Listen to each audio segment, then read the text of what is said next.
L'art de l'accueil dans l'Église chrétienne évangélique. Auteur, Samuel Sino. Introduction. L'accueil est bien plus qu'un geste de politesse. C'est une porte ouverte vers une rencontre avec Dieu et sa communauté.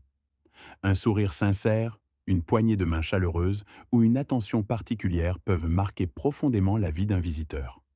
La première impression est décisive. Elle influence le choix de revenir ou non. Une Église accueillante reflète l'amour du Christ et attire les âmes vers la communion fraternelle. Chapitre 1. Les fondements bibliques. La Bible enseigne l'hospitalité comme une valeur essentielle. N'oubliez pas l'hospitalité, car en l'exerçant, quelques-uns ont logé des anges sans le savoir. Hébreux 13:2. Abraham, l'Église primitive et Jésus lui-même en sont des modèles. L'accueil exprime concrètement l'amour chrétien et l'obéissance au commandement d'aimer son prochain. Chapitre 2. La première impression. Un environnement propre, des bénévoles souriants et une organisation claire créent une atmosphère rassurante. Dès l'entrée, le visiteur doit se sentir considéré, guidé et écouté. Des cartes de bienvenue ou un mot d'encouragement peuvent prolonger cet impact.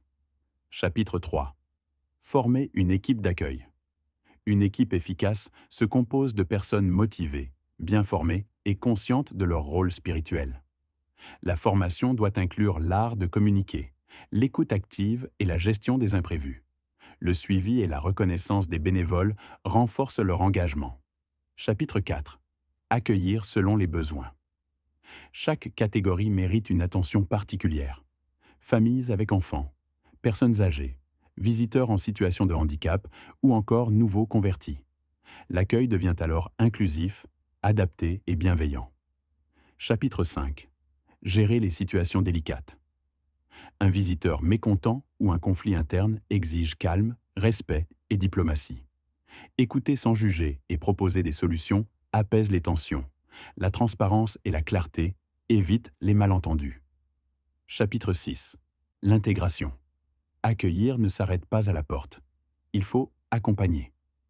Petits groupes, rencontres fraternelles et programmes de mentorat facilitent l'intégration et encouragent la participation active. Chapitre 7. La technologie au service de l'accueil. Sites web clairs, messages personnalisés, réseaux sociaux et services en ligne prolongent l'accueil au-delà des murs de l'Église. L'accueil virtuel devient une nouvelle porte d'entrée dans la communauté. Chapitre 8. L'accueil lors d'événements.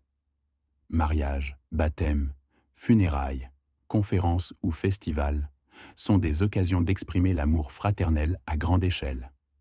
Une préparation soignée et une équipe coordonnée assurent une expérience mémorable. Chapitre 9. Impact et croissance. Une culture d'accueil vivante favorise la fidélisation, la croissance spirituelle et numérique de l'Église. Les retours des visiteurs permettent d'améliorer sans cesse les pratiques.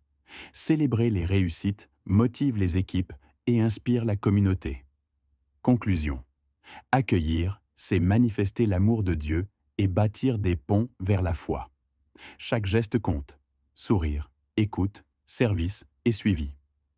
Une Église accueillante devient un phare de lumière dans un monde marqué par l'indifférence. Je tiens à remercier chaque lecteur pour l'attention portée à ce guide. Mon désir est qu'il serve d'outil pratique et spirituel pour vos églises et vos ministères. Que votre accueil devienne une expression vivante de la grâce divine. Pour plus de contenus inspirants, conseils pratiques et enseignements, abonnez-vous à Samuel Sino sur tous les réseaux sociaux. Ensemble, continuons à bâtir une Église accueillante et rayonnante de l'amour du Christ.